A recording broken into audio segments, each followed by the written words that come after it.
The salt air whipped at Aria's hair as she climbed the winding staircase of the old lighthouse.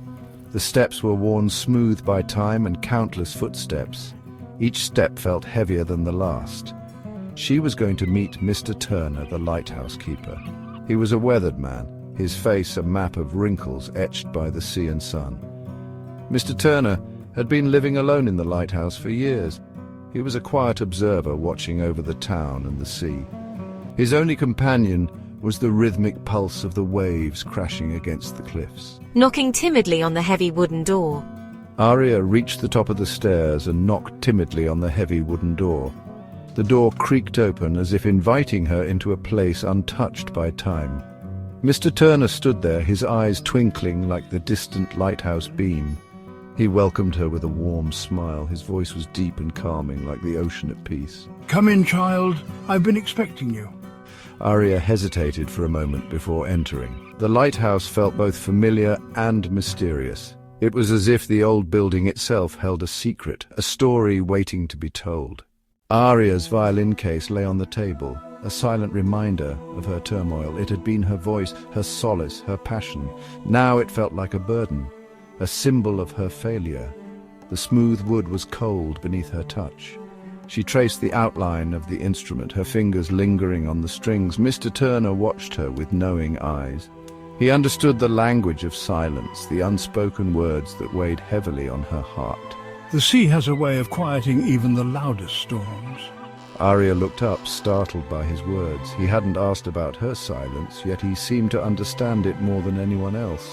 His words hung in the air, a lifeline thrown across a chasm of despair. She had always found solace in music, but now the thought of playing filled her with dread. The storm had been relentless, its fury mirroring the turmoil in Aria's heart. The wind howled like a banshee, tearing at the roof and windows of her small cottage. Rain lashed against the glass, blurring the world outside into a frenzy of grey and white. She had sought refuge in her music, hoping to find solace in the familiar melodies. As she played, the storm seemed to intensify, its rage echoing the crescendo of notes. Suddenly, a deafening crack split the air. A large tree branch, ripped from its roots by the wind, crashed through her window. Shards of glass flew across the room, some embedding themselves in her violin case. Aria watched in horror as her precious instrument, her lifeline, was crushed beneath the weight of the fallen branch. The strings snapped, their music silenced forever. The storm that night had taken more than just her violin. It had stolen her voice, her passion, her will to play. Mr. Turner, I still can't get that stormy night out of my head. It was so intense. Mr. Turner listened patiently as Aria recounted the events of that stormy night. He understood the power of nature's fury. He had seen the sea in all its moods. "The sea doesn't fear the storm, child. It embraces it. The storm is a part of its rhythm, its song." Aria frowned, trying to grasp the meaning behind his words. Aria had never thought of it that way before. Mr. Turner led Aria to the edge of the cliff, the wind whipping their hair and clothes. Below them the sea churned and roared, its waves crashing against the rocks in a symphony of sound. Seagulls cried overhead, their calls blending with the rhythmic roar of the ocean. "Listen, Aria. Listen to the music of the sea." Aria closed her eyes, focusing on the sounds around her. At first all she heard was chaos, a cacophony of noise. But as she listened more intently, she began to discern a pattern, a rhythm, a melody. The waves crashed against the rocks in a steady beat, like the percussion section of an orchestra. The wind howled through the crevices, creating a haunting melody that soared above the crashing waves. The seagulls' cries added a counterpoint, their high-pitched calls piercing through the lower registers of the wind and waves. Wow, it's incredible. I've never heard music quite like this before. Aria had never heard music quite like it before. It was raw, untamed, and utterly captivating.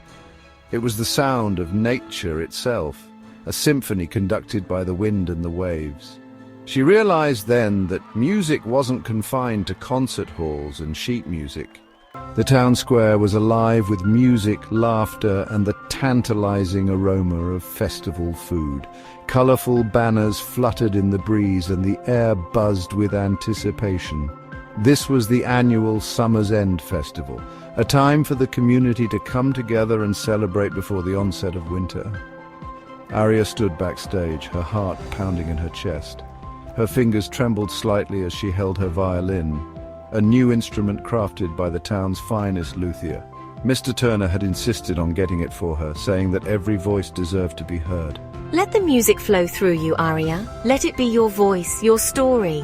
Taking a deep breath, she stepped onto the stage, the spotlight blinding her momentarily. The chatter of the crowd faded away as she raised her bow, and then she played. But this time it was different. She was playing the music of the sea, the rhythm of the wind, the song of her own resilient heart. The final note faded into the air, leaving behind a stunned silence. Then applause erupted, washing over Aria like a tidal wave. She had done it. She had found her voice again, her melody reborn from the ashes of fear and doubt. As she took a bow, her eyes met Mr. Turner's in the crowd. He smiled, a knowing glint in his eyes.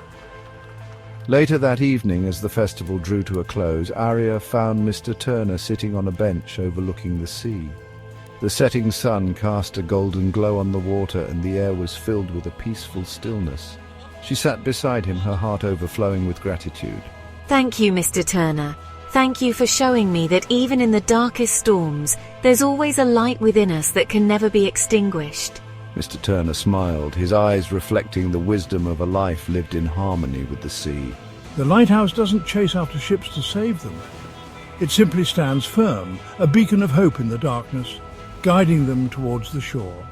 He looked at Aria, his gaze filled with warmth and understanding. You, my dear, have found your own inner light. Now let it shine brightly for all the world to see.